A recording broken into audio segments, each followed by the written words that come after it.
नमस्कार साथियों, फिर एक बार आपका स्वागत है इस ऑनलाइन प्लेटफॉर्म पर। जैसे हम बात कर रहे थे एसएससी जीडी के लिए स्पेशल एमसीक्यूज की बात कर रहे थे, जिनमें हम अनुमानित प्रश्नों की बात करेंगे जो एसएससी जीडी में आने लायक हो सकते हैं। ठीक है, तो इन्हीं के साथ जो है हम लोग जो है इसी तथ्य को लेकर के आगे चलते हैं। पहले क्वेश्चन की बात करते हैं और इसका जो है पीडीएफ जो है आपको टेलीग्राम चैनल पर मिल जाएगा। ठीक है, चलिए आगे देखते हैं।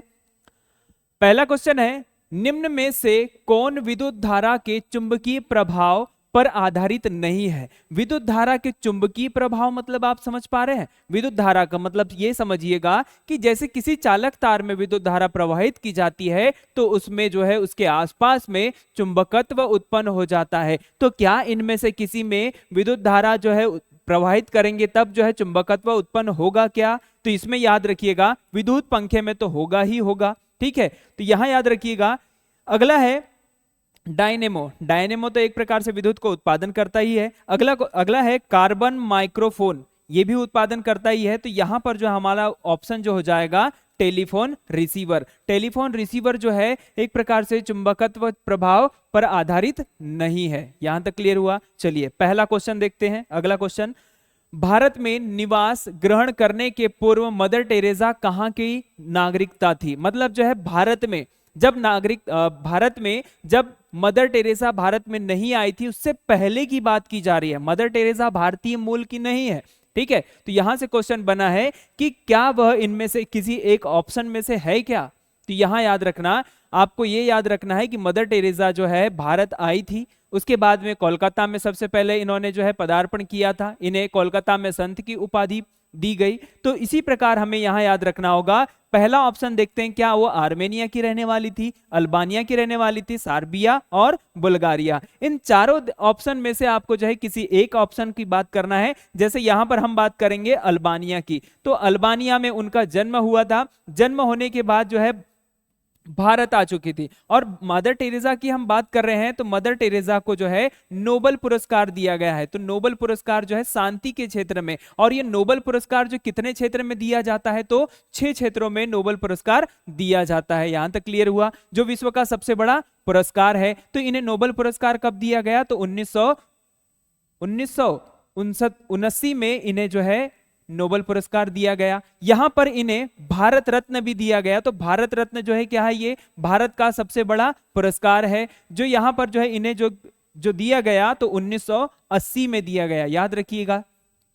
इसी प्रकार हमने जैसे यहां पर देखा नोबेल पुरस्कार 1979 में दिया गया और यहां भारत रत्न कब दिया गया? 1980 में दिया गया। मदर टेरेसा जो है एक समाज सेविका के रूप में इसे आप जानते हैं। चलिए यहां पर देखते हैं आर्मेनिया। एक शब्द आ रहा है आर्मेनिया। आर्मेनिया की राजधानी की अगर बात करेंगे तो येरेवान इसकी राजधानी है, येरेवान। और ये किस महाद्वीप में स्थित है? अगर ऐसा क्वेश्चन बनेगा तो इसे हम आगे देखते हैं। अल्बानिया की राजधानी की अगर बात करेंगे तो अल्बानिया की राजधानी क्या है? तिराना है। इसे अच्छे से याद रखिएगा। सार्बिया की राजधानी क्या है? बेलग्रेड। तो इसे भी अच्छे से याद रखिएगा क्योंकि राजधानी आपको याद होनी ही चाहिए। चलिए आप जाइए अथवा न जाइए उस देश में, ठीक है, लेकिन आपको राजधानी बराबर पता होनी चाहिए। अगला देखते हैं बुल्गारिया। बुल्गारिया की राजधानी जो आपको मिल जाएगी सोफिया। सोफिया नाम की जो है आपको उसकी राजधानी मिल जाएगी। तो हमने यहां पर जो है मुख्य पॉइंट की अगर बात करेंगे तो येरेवान उसकी राजधानी है। किसकी? आर्मेनिया की। अल्बानिया की तिराना है। सर्बिया की है बेलग्रेड। और यहां पर जो है बुल्गारिया की क्या है? सोफिया है। इसी की अगर बात करेंगे तो ये तीनों महाद्वीप की तीनों देश की अगर बात करेंगे तो तीनों देश है कहां पर? तो इसमें याद रखिएगा ये तीनों देश जो है यूरोप के देश है। कहां के देश है? यूरोप महाद्वीप के देश है। और यहां पर अगर येरेवान की अगर बात करते हैं, ये आर्मेनिया की बात करते हैं, तो ये किस महाद्वीप में स्थित है? तो एशिया में स्थित है। यहां तक क्लियर हुआ। चलो इस पॉइंट के साथ हमने जो है पूरा विस्तार से हमने देख लिया है। चलिए अगले क्वेश्चन की ओर चलते हैं। अगला है, निम्न में से कौन एक टैंक भेदी प्रक्षेपास्त्र है? टैंक भेदी मतलब जो है आप ये बोल सकते हैं कि टैंक को, मतलब जो है युद्ध के क्षेत्र में जो टैंक उपयोग किया जाता है उसे पूरी तरह से समाप्त करके ही मानेगा। जैसे यहां पर हम बात करेंगे, क्या वो ऑप्शन नाग है, आकाश है, पृथ्वी है या त्रिशूल है? अब हम जो है इन चारों ऑप्शन को भी विस्तार से समझ लेते हैं। यहां पर देखिएगा नाग की अगर बात करते हैं तो नाग जो है दागो और भूल जाओ, दागो और भूल जाओ इस प्रणाली पर काम करता है। ठीक है, दागो और भूल जाओ प्रणाली पर काम करता है। दूसरा ऑप्शन है आकाश। आकाश की अगर बात करते हैं तो आकाश की जो शुरुआत हुई यहां पर 1990 में इसे लॉन्च किया गया। नाग की अगर बात करते हैं तो इसे भी 1990 में लॉन्च किया गया, इसे याद रखिएगा सन को, है ना। अगला जो देखते हैं यहां पर पृथ्वी। पृथ्वी की स्थापना जो हो जाती है यहां पर 1988 में। त्रिशूल की बात करेंगे तो 1992 में। इन पॉइंट के अनुसार अगर हम यहां पर देखें कि इन्हें इन सब मिसाइलों को बनाने वाली संस्था कौन है, डीआरडीओ है। डीआरडीओ की अगर हम बात करेंगे तो डीआरडीओ की स्थापना 1958 में हो जाती है। इसका मुख्यालय कहां पर है, दिल्ली में स्थित इसका मुख्यालय आपको मिल जाएगा। इस क्वेश्चन का आंसर क्या मिलना चाहिए, एक टैंक भेदी प्रक्षेपास्त्र है, तो यहां पर जो आंसर आ जाएगा क्या आ जाएगा, नाग आ जाएगा। इसका ये आंसर क्लियर हुआ, ठीक है। यहां तक इसका ऑप्शन जो है यहां पर जो है इस प्रकार से जो है डीआरडीओ को आप लोग जो है इसकी फुल फॉर्म को भी आप याद रख सकते हैं, डिफेंस रिसर्च डेवलपमेंट ऑर्गेनाइजेशन, ठीक है। यहां तक क्लियर हुआ। चलिए अगला क्वेश्चन देखते हैं। पृथ्वी पर कितना प्रतिशत जल है, ये जीडी में आने वाले क्वेश्चनों में से एक है ना। यहां देखिएगा क्या 71% है, क्या 97%, क्या 29% या फिर 78%। तो यहां से आपको जो है पता तो होगा ही क्योंकि पृथ्वी पर जो है जलों की मात्रा कितनी है, 71%। अगर 71% में भी अगर पीने योग्य पानी की अगर बात करेंगे तो सिर्फ 3% जो है पीने योग्य पानी है। याद रखिएगा हम बात किसकी कर रहे हैं, पूरे 71% को हमने क्या मान लिया, यहां पर 100% मान लिया। अब ये इस 100% में से हम यहां पर जो देखेंगे एक पीने योग्य जल मानेंगे और यहां पर जो है जो पी नहीं सकते उस जल की बात करेंगे। तो यहां पर याद रखना 97% जो है पीने योग्य जल नहीं है। समझ में आ गया यहां तक, जितने पीने योग्य कितने हैं, सिर्फ 3% जल आपको मिल जाएंगे। बाकी जो 71% के बाद हमने यहां पर देखा 29% भाग पर क्या है, भूभाग है। मतलब जो है यहां पर जो है इस प्रकार से जो है आप जो है इसको याद रख सकते हैं, 29% भाग पर क्या है, स्थल वाला क्षेत्र मिल जाएगा आपको। यहां तक क्लियर हुआ। चलिए आगे देखते हैं। भारत के प्रथम प्रधानमंत्री कौन है, कितने शालीनता है, कितनी शालीनता के साथ ये जो क्वेश्चन पूछा जा रहा है ना, भारत के प्रथम प्रधानमंत्री कौन है। अब यहां पर आपको सभी को पता होगा क्योंकि यहां पर जो है आप लोग जानते ही हैं, क्यों किन्हें जानते हैं, पंडित जवाहरलाल नेहरू को जानते हैं। इनका संबंध जो है किस राज्य से है, तो ऐसा क्वेश्चन अगर बने तो आपको डायरेक्ट स्पष्ट रूप से यहां पर बोल देना है कि उत्तर प्रदेश के इलाहाबाद में, तत्कालीन इलाहाबाद में, वर्तमान में इसका नाम बदल करके क्या कर दिया गया है, प्रयागराज कर दिया गया है। यहां तक क्लियर हुआ। तो प्रयागराज में जो इनका जन्म होता है और यहां पर पंडित जवाहरलाल नेहरू जो भारत के पहले प्रधानमंत्री बन जाते हैं। और कितनी बार बनते हैं, तो 3 बार बनते हैं। और अभी हाल ही में इनका रिकॉर्ड किसने तोड़ने की कोशिश की है, तो यहां पर आप स्पष्ट बता सकते हैं नरेंद्र मोदी जी, जिनका कार्यकाल जो है तीसरा कार्यकाल चल रहा है। चलिए इसी क्वेश्चन के साथ आगे बढ़ते हैं। अगला क्वेश्चन है, कार में इस्तेमाल की जाने वाली बैटरी की वोल्टता। ये ऐसे भी क्वेश्चन आते हैं, जैसे हमने बात किया कि एसएससी जीडी में जीके जीएस से संबंधित सारे प्रश्न आपको कवर होते चलने चाहिए और सारे के आंसर आपको पता होने चाहिए। तो इसी के साथ हम चलते हैं। यहां पर कार में इस्तेमाल की जाने वाली बैटरी की वोल्टता कितनी होती है, बैटरी की वोल्टता कितनी होती है। ऑप्शन में है 11 वोल्ट, 12 वोल्ट, 13 वोल्ट या 14 वोल्ट। आपको पता होना चाहिए जो सामान्यतः कारों की बैटरी में, कारों में जो बैटरी होती है वो हमेशा 12 वोल्ट की ही होती है। यहां तक क्लियर हुआ। तो इसका आंसर क्या आ जाएगा, 12 वोल्ट आ जाएगा। चलिए अगला क्वेश्चन देखते हैं।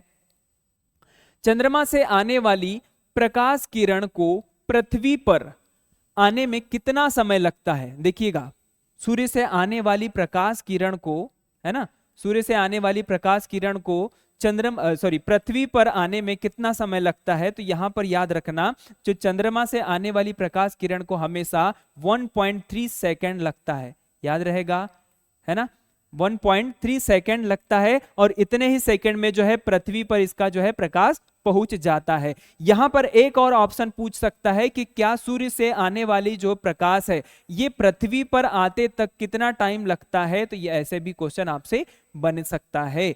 ठीक है, तो यहां पर इसके आंसर आपको क्लियर पता होना चाहिए कि सूर्य से आने वाली जो प्रकाश है, सूर्य से आने वाला जो प्रकाश है वो हमेशा कितने सेकंड, कितने मिनट में पहुंच जाता है। तो यहां पर याद रखना 8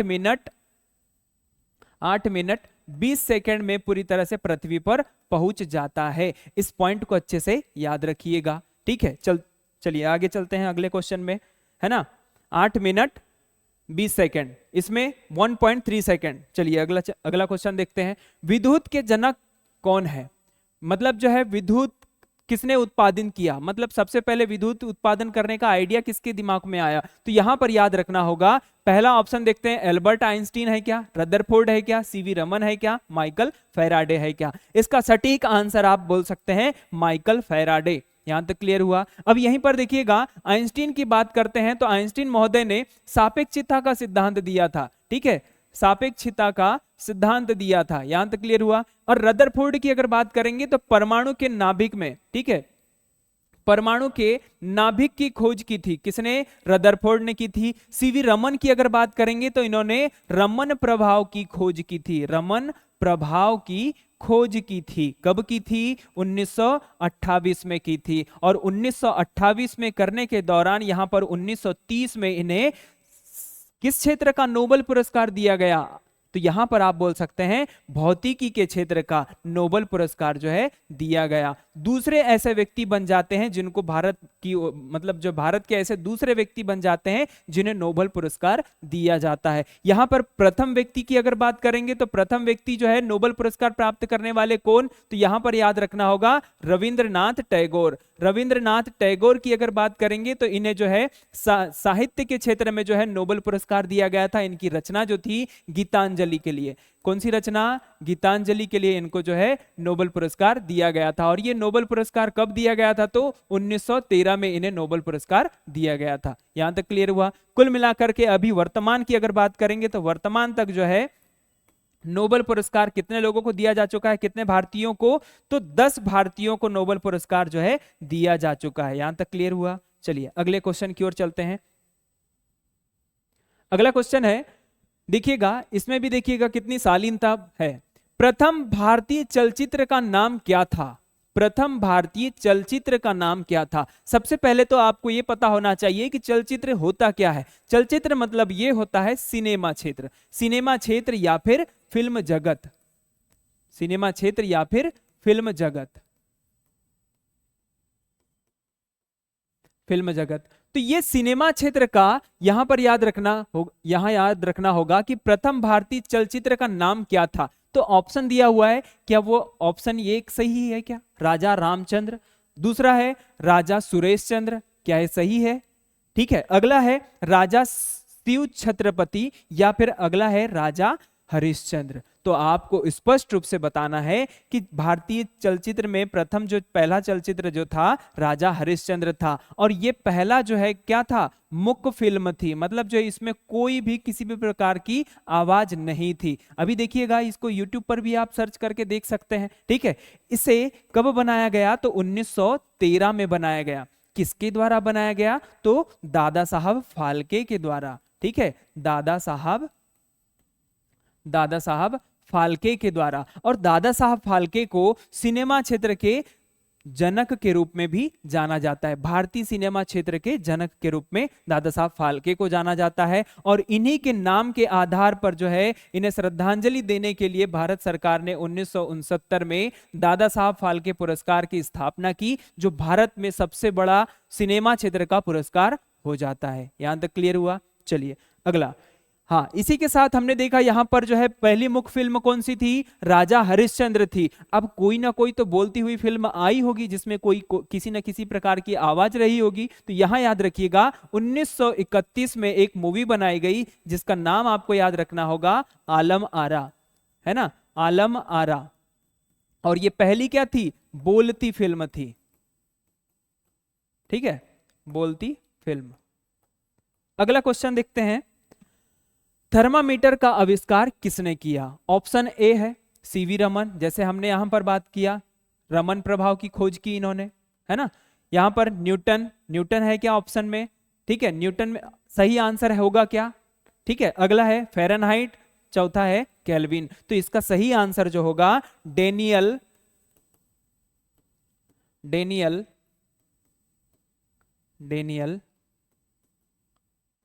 गैब्रियल फ़ारेनहाइट, इसका सही आंसर होगा। चलिए अगला क्वेश्चन देखते हैं। हमने देखा राजघाट बांध किन दो राज्यों की सम्मिलित परियोजना है? अब ये परियोजना कौन सी परियोजना है? ये जो ऐसी परियोजना है जो नदियों के ऊपर बांध बना करके एक राज्य, जैसे यहां पर कोई एक राज्य ये भी फायदा ले रहा है और ये वाला राज्य भी फायदा ले रहा है, तो ऐसी बांध जो है नदी, ऐसी परियोजना जो होती है नदियों के ऊपर बनाई जाती है। ठीक है, यहां तक क्लियर हुआ? बांध परियोजना की हम बात कर रहे हैं, तो यह बांध कौन सा है? राजघाट बांध परियोजना। तो राजघाट बांध परियोजना से यहां से एक क्वेश्चन बना हुआ है, तो आपको आंसर बताना होगा कि क्या ये उत्तर प्रदेश और मध्य प्रदेश के संयुक्त परियोजना है? क्या ये मध्य प्रदेश और राजस्थान की परियोजना है? क्या मध्य प्रदेश और गुजरात की संयुक्त परियोजना है? कि मध्य प्रदेश और छत्तीसगढ़ की संयुक्त परियोजना है? तो आप स्पष्ट रूप से कह सकते हैं कि यह जो परियोजना है उत्तर प्रदेश और मध्य प्रदेश की संयुक्त परियोजना है। यहां तक क्लियर हुआ? चलिए, अब ये जो संयुक्त परियोजना है तो ये किस नदी पर होगी? तो आपको याद रखना होगा बेतवा नदी पर होगी। याद रहेगा, बेतवा नदी। अब ये बेतवा नदी कौन सी नदी की सहायक नदी है? अगर ऐसा क्वेश्चन बन जाए तो आपको याद रखना होगा यमुना नदी। यहां क्लियर है? यमुना नदी किसकी सहायक नदी है? तो गंगा नदी की। गंगा नदी की सबसे बड़ी सहायक नदी कौन सी है? यमुना नदी है। यहां तक क्लियर हुआ? चलिए अगला देखते हैं। बेतवा की हमने बात किया, तो बेतवा को मध्य प्रदेश की गंगा कहा जाता है। क्यों कहा जाता है मध्य प्रदेश की गंगा? क्यों कहा जाता है? क्योंकि ये जो मध्य प्रदेश की पवित्र नदियों के रूप में भी इसे जाना जाता है। यहां तक क्लियर हुआ? चलिए अगला, तेंदुपत्ता उत्पादन करने वाला प्रथम राज्य कौन सा है? अब यहां पर जो है राज्य दे दिए हुए हैं आपको, अब आपको बताना है कि तेंदुपत्ता उत्पादन करने वाला राज्य कौन सा है। तो यहां पर ऑप्शन है महाराष्ट्र है, उड़ीसा है, मध्य प्रदेश है या फिर आंध्र प्रदेश है। इसमें आंसर की अगर बात करेंगे तो मध्य प्रदेश जो है सबसे ज्यादा तेंदुपत्ते का उत्पादन करता है, और उसके बाद में सीजी का नंबर आ जाएगा, सीजी के बाद में महाराष्ट्र का नंबर आ जाएगा। ठीक है,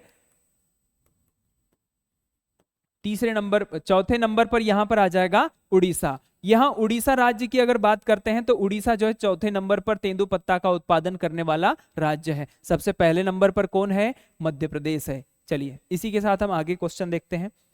अगला है, नर्मदा नदी का उद्गम किस राज्य में है? चलिए यहां क्वेश्चन आ गया है, नदियों से भी एक क्वेश्चन आ गया है, तो इसे हम सॉल्व कर लेते हैं। क्या है महाराष्ट्र में होता है, गुजरात में, राजस्थान में या मध्य प्रदेश में? नदियों से एक क्वेश्चन आएंगे ही आएंगे, है ना, परियोजनाओं से एक क्वेश्चन आएंगे ही आएंगे, तो इसीलिए आपको नदियों के भी बारे में आपको पता होना चाहिए और साथ में परियोजनाओं के भी बारे में आपको पता होना चाहिए। चलिए इसी के साथ हम देखते हैं यहाँ पर नदी, नर्मदा नदी का उद्गम किस राज्य में है? तो आप स्पष्ट रूप से कह सकते हैं मध्य प्रदेश में। मध्य प्रदेश में भी कहां पर? तो मध्य प्रदेश के अनूपपुर जिले से, अनूपपुर जिले से, है ना, अनूपपुर जिले के अमरकंटक से, अमरकंटक से नर्मदा नदी निकलती है। कुल मिलाकर के अगर इसकी स्थिति अगर देखी जाए तो कुल मिलाकर के इसकी लंबाई जो होती है 13-12 किलोमीटर नर्मदा नदी की लंबाई है। मध्य प्रदेश में कुल मिलाकर के इसकी लंबाई की अगर बात करेंगे तो 10-77 किलोमीटर तक ये नर्मदा नदी जो है मध्य प्रदेश में प्रवाहित होती है। उसी के साथ जैसे यहाँ से उद्गम स्थल होता है, कहाँ से? अनूपपुर जिले के अमरकंटक से, है ना, तो यहां से जब उद्गम स्थल होता है तो अंतिम छोर तक जो इसकी लंबाई अगर काउंट कर दी जाए तो कुल मिलाकर के 13-12 किलोमीटर इसकी लंबाई होती है। यहां तक क्लियर हुआ? चलिए अगला देखते हैं। यहां पर नर्मदा नदी की अगर बात कर रहे हैं तो नर्मदा नदी की कुल सहायक नदियां की अगर बात करें,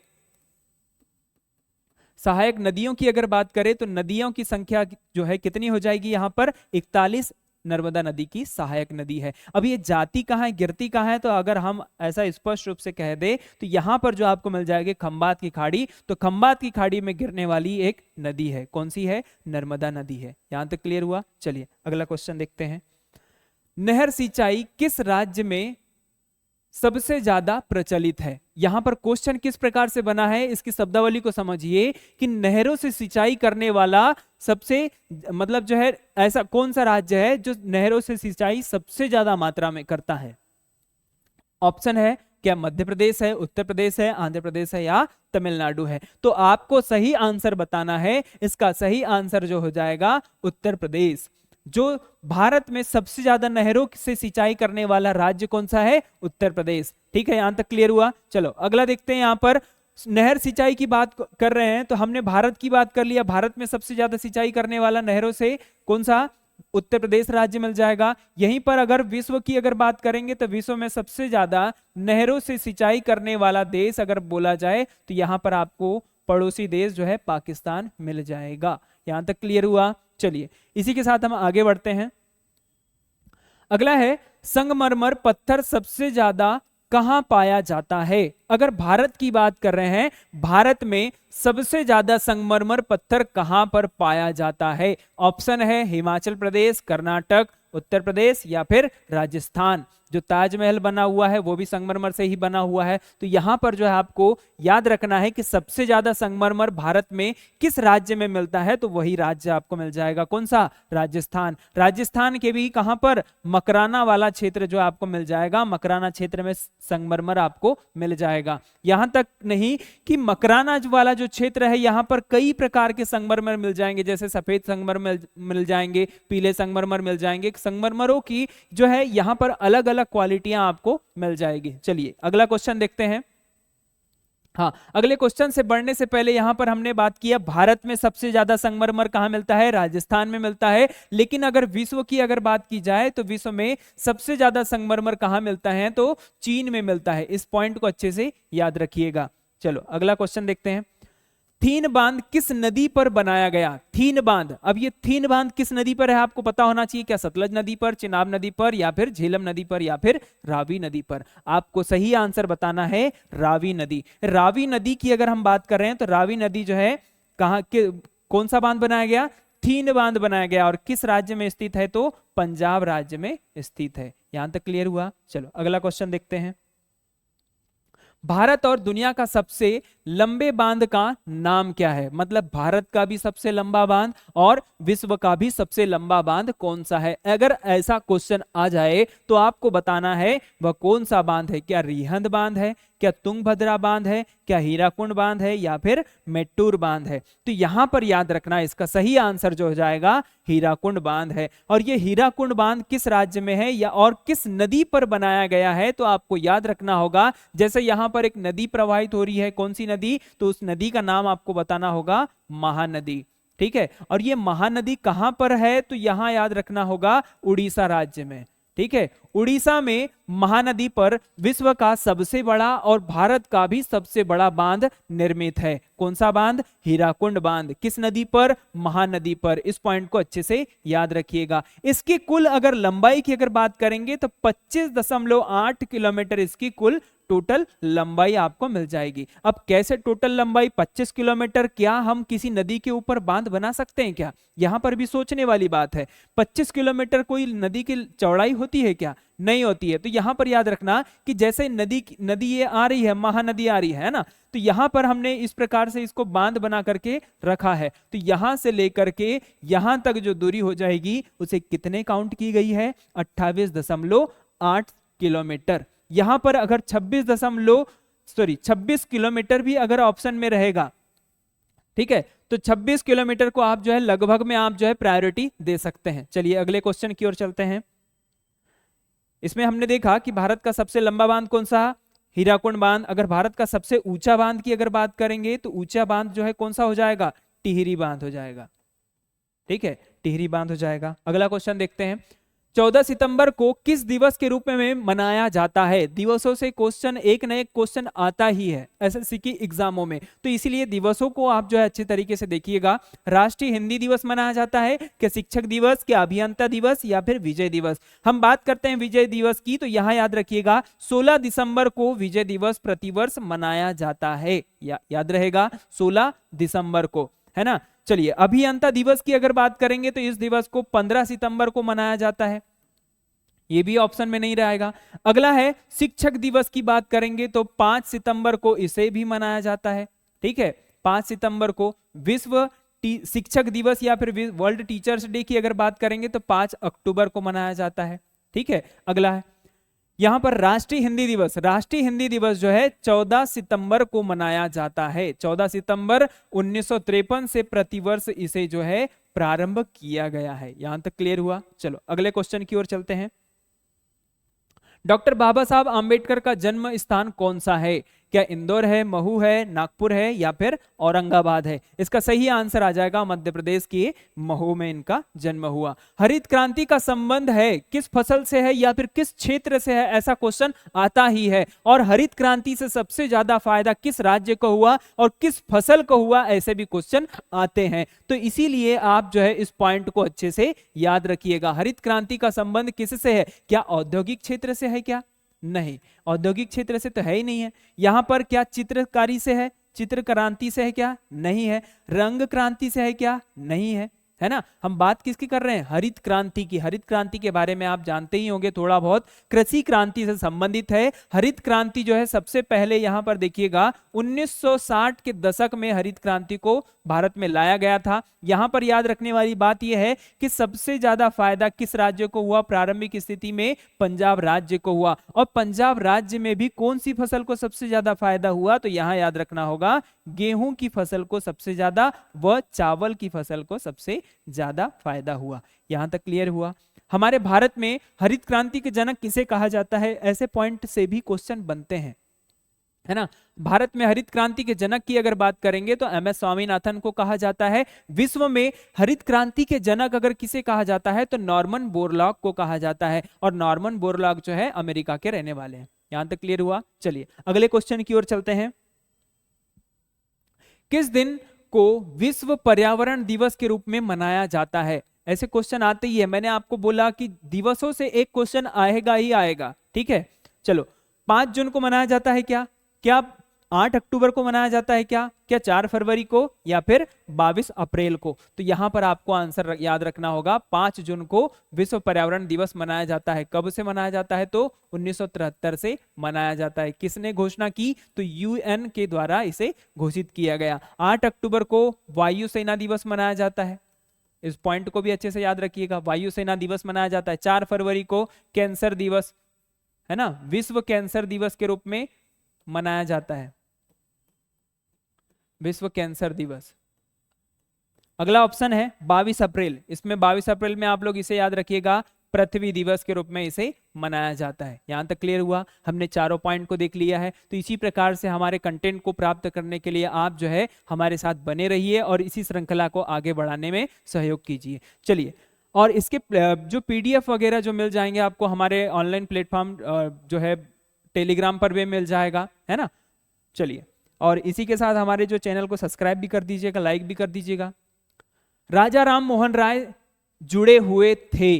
राजा राम मोहन राय किससे जुड़े हुए थे? यहां पर क्वेश्चन इस प्रकार से आया है, क्या वो ब्रह्म समाज से, क्या प्रार्थना समाज से, या फिर आर्य समाज से, या फिर रामकृष्ण मिशन से? इसे याद रखने की एक ट्रिक बताऊंगा आपको जो आप कभी नहीं भूल पाएंगे। चलिए हम देखते हैं, रामकृष्ण मिशन से शुरू करते हैं। क्या रामकृष्ण मिशन जो है राजा राम मोहन राय से संबंधित है? क्या नहीं है। तो हमें इसमें याद रखना है कि राम और कृष्ण जो है दोनों विवेकशील आदमी थे। इसको याद रखने की आप जो है ट्रिक याद रख सकते हैं, लेकिन सबसे पहले इसका आंसर याद रख लेते हैं। ब्रह्म समाज से संबंधित है। कौन? राजा राम मोहन राय। हम बात कर रहे हैं रामकृष्ण मिशन की, तो राम और कृष्ण दोनों जो है विवेकशील आदमी हैं। तो यहां पर याद रखना स्वामी विवेकानंद। स्वामी विवेकानंद। चलिए अगला, यहां पर बात करते हैं आर्य समाज की। तो आर्य लोग जो है किसी पर भी दया नहीं करते हैं। तो इस पॉइंट को आप लोग अच्छे से याद रखिएगा, दयानंद सरस्वती, ठीक है, यहां याद रहेगा। इस ट्रिक के माध्यम से हम इसे याद रख सकते हैं। राम और कृष्ण जो है दोनों विवेकशील आदमी है, विवेकानंद से संबंधित है। आर्य समाज जो है दयानंद, आर्य समाज वाले जो लोग जो दया नहीं करते हैं, ऐसा याद रख सकते हैं ट्रिक के माध्यम से। किसी धार्मिक आस्था को मैं ठेस नहीं पहुंचाना चाहता। यहां पर याद रखना प्रार्थना, हम प्रार्थना किससे करते हैं? हम अपनी आत्मा से प्रार्थना करते हैं। तो यहां पर याद रखना आत्माराम,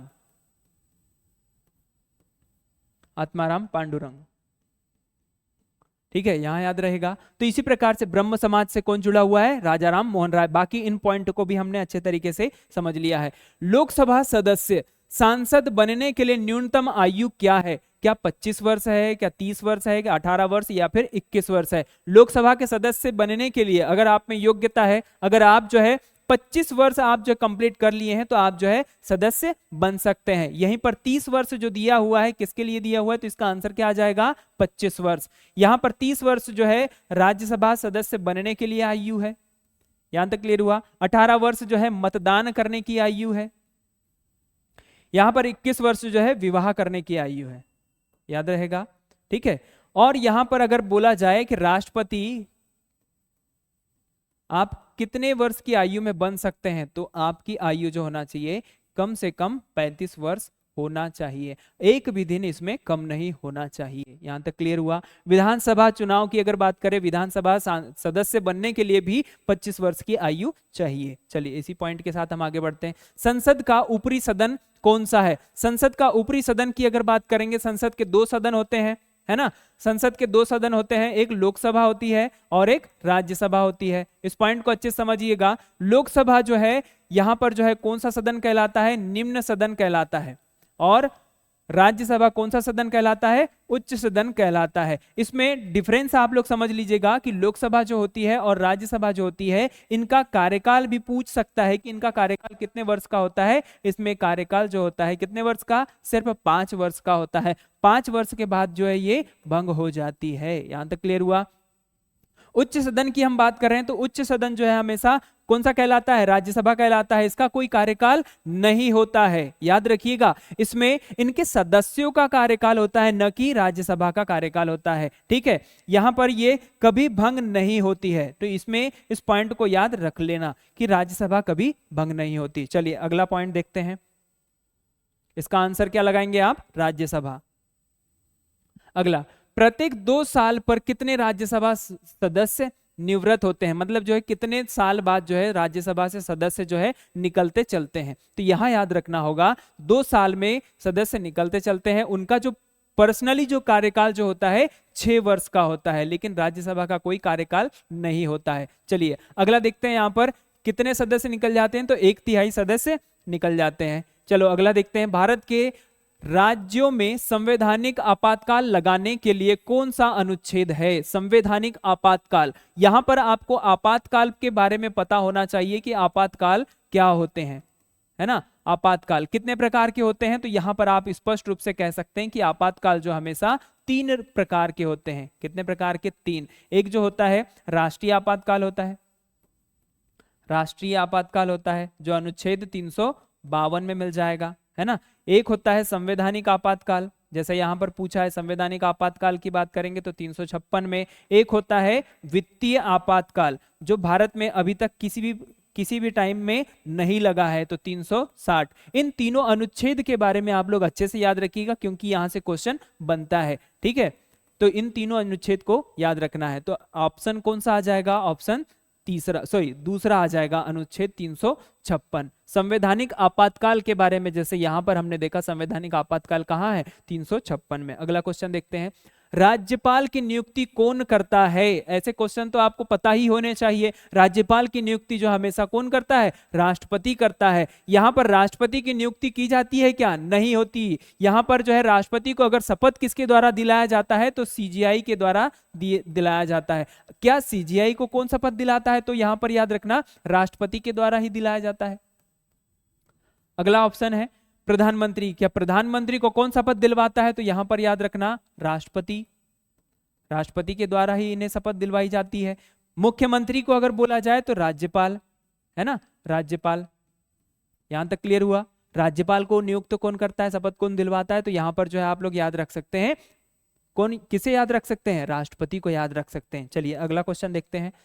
रेडियो का आविष्कार किसने किया? रेडियो का आविष्कार, यहां पर जैसे हमने बात किया विद्युत का आविष्कार किया, ग्राहम बेल की बात करेंगे तो टेलीफोन का आविष्कार किया, यहीं पर मार्कोनी। इसे आप लोग जो है अच्छे से याद रखिएगा, जी मार्कोनी जो है इसका सही आंसर आपको मिल जाएगा। अगला देखते हैं। गंगा नदी की लंबाई कितनी है? गंगा नदी की लंबाई जो कुल मिलाकर के 2525 किलोमीटर इसकी लंबाई है। ये कहां से निकलती है? तो उत्तराखंड से निकलती है। और उत्तराखंड में भी कहां से निकलती है? अगर ऐसा क्वेश्चन बन जाए तो आपको याद रखना होगा गंगोत्री ग्लेशियर से निकलती है। कौन से ग्लेशियर से? गंगोत्री ग्लेशियर से निकलती है। और कहां पर जाकर के समाहित हो जाती है? बंगाल की खाड़ी में जाकर के समाहित हो जाती है। याद रहेगा यहां तक, है ना। चलिए अगला क्वेश्चन देखते हैं। इसी प्रकार कौन सा भारतीय संस्थान अंतरिक्ष अनुसंधान का कार्य करता है? क्या नासा करता है क्या? नहीं।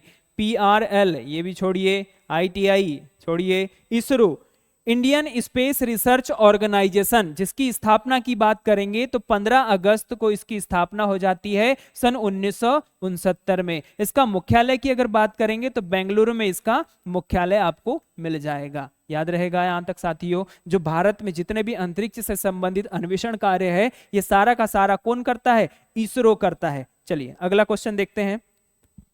किस देश में गंगा नदी ब्रह्मपुत्र नदी में मिलती है? देखिएगा यहां से गंगा नदी से क्वेश्चन बनेगा ही बनेगा। किस प्रकार से बनते हैं आप लोग देखते चलिए। नेपाल में मिलती है क्या? अगर हम भारत की बात करेंगे तो भारत की अगर स्थिति जो है इस प्रकार से आपको मिल जाएगी, है ना। गंगा नदी जो है इस प्रकार से यहां से निकलती है और इस वाले क्षेत्र में आकर के समाहित हो जाती है।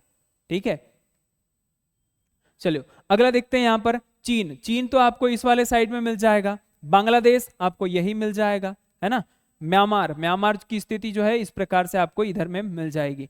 तो यहां पर जो है नेपाल भी आपको कुछ इस प्रकार से मिलेगा। तो क्या बांग्लादेश जो है ब्रह्मपुत्र जो है यहाँ जो क्वेश्चन के अनुसार सटीक बैठ रहा है क्या? तो यहाँ याद रखना होगा किस देश में गंगा नदी ब्रह्मपुत्र नदी से मिलती है, तो वो देश कौन सा है? बांग्लादेश है। चलिए, फतेहपुर सीकरी की नींव किसने डाली? यहाँ पर याद रखना फतेहपुर सीकरी जो है किसने बनाया, तो यहां पर ये क्वेश्चन आ जाएगा। इसका आंसर क्या आ जाएगा? अकबर। अकबर किसके पुत्र थे? हुमायूं के पुत्र थे। हुमायूं किसका पुत्र था? बाबर का। ठीक है, बाबर का बेटा हुमायूं, हुमायूं का अकबर। तो इसी प्रकार से हमने इस प्रकार की सीरीज को समझ लिया है। आगे देखते हैं। शांतिवन किसकी समाधि स्थल है? शांतिवन किसकी समाधि स्थल है? क्या इंदिरा गांधी की है क्या? क्या जवाहरलाल नेहरू की है? या राजीव गांधी की है? या लाल बहादुर शास्त्री की है? तो इस पॉइंट को हमें अच्छे से समझना होगा। इंदिरा गांधी की जो समाधि स्थल है ये हमेशा याद रखना, शांति वन। ठीक है, ये स्थित कहाँ है? दिल्ली में स्थित है। जवाहरलाल नेहरू की समाधि स्थल की बात करेंगे तो समता स्थल। समाधियों से एक क्वेश्चन आता ही है ना, इस पॉइंट को आप भूल नहीं सकते, समता स्थल। दूसरा है राजीव गांधी। राजीव गांधी की जो है हत्या हो जाती है तो इनकी जो समाधि स्थल जो बन जाती है वीर भूमि बन जाती है। कौन सी? वीर भूमि बन जाती है। याद रहेगा। लाल बहादुर शास्त्री, लाल है ना, लाल बहादुर शास्त्री से हमेशा याद रखिएगा विजय, विजय घाट।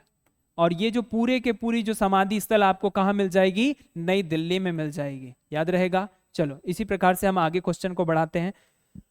चलो अगले क्वेश्चन में, अगली सीरीज में हम लोग जो है इसी प्रकार से क्वेश्चनों को अपडेट करते चलेंगे और किस प्रकार से क्वेश्चन आते हैं हम इन पॉइंटों के ऊपर भी बात करेंगे। तो तब तक के लिए आप जो है बने रहिएगा हमारे इस ऑनलाइन प्लेटफॉर्म पर। ठीक है दोस्तों, मिलते हैं अगले वीडियो में। तब तक के लिए नमस्कार।